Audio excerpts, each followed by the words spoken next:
President అయినా ఒక్క prime minister అయినా 5 సంవత్సరాల్లో చంద్రబాబు నాయుడు గారు తేగలిగారా? 5 సంవత్సరాల్లో చంద్రబాబు నాయుడు గారు తేలప్పుడు జగన్ పవన్ ఏం చేస్తారు?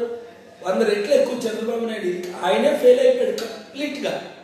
600 వాగ్దానాలు ఇచ్చి ఒకటి నెరవేర్చలేకపోయారు ఆయన. 1,00,000 కోట్లు రుణమాఫీ చేస్తానని రైతులకి 25,000 కోట్లు చేశారు. అది కూడా వడ్డీ 12,000 కోట్లు. Total fail. 1,00,000 ఉద్యోగాలు చేస్తారని ఒక ఉద్యోగం చేయలేకపోయారు. సీమాంధ్రని సింగపూర్ చేస్తారని కంప్లీట్గా ఫెయిల్ అయిపోయారు ఆయన. చంద్రబాబు నాయుడు గారే ఫెయిల్ అయ్యారంటే జగన్ పవన్ ఆయన దాంట్లో 10% చేయలేరు. చేతే కాదు. చంద్రబాబు నాయుడు గారి కంటే 100 రెట్లు 1000 రెట్లు ఎక్కువ నేను చేయగలను. ఎందుకంటే 200 దేశాల్లో నాకున్న పరిచయాలు. ఇప్పటి వరకు 100 మంది బిలియనీర్లని, కుబేర్లని, ప్రెసిడెంట్ని, ప్రైమ్ మినిస్టర్ని మన ఆంధ్ర తీసుకొచ్చాను, తెలంగాణ తీసుకొచ్చాను, చెన్నై తీసుకొచ్చాను, బొంబాయి తీసుకొచ్చాను. ప్రపంచం అంతా తెలుసు నాకు పరిచయాలు. నాకున్న గౌరవాన్ని బట్టి వాళ్ళు వస్తారు. 3.5 లక్షల కోట్లు డొనేట్ చేశాను. అర్థమైందా? మీరు ఇంకా మీ ఊర్లో ఉన్న యాస్పిరెంట్ని రీచ్ అవ్వండి.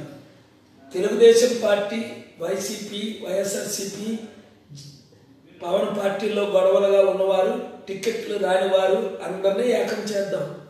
రేపు ఉదయం 10-11 గంటలకు మీరు వచ్చేయండి విజయవాడ ఐలాపురం హోటల్కి.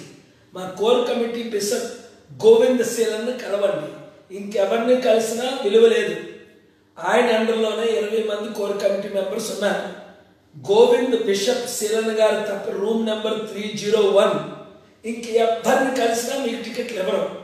ఆయన మా పార్టీ జనరల్ సెక్రటరీ, నేను ప్రెసిడెంట్. కనుక మీరు అందరికీ చెప్పి యాస్పిరెంట్లు తీసుకొని రండి.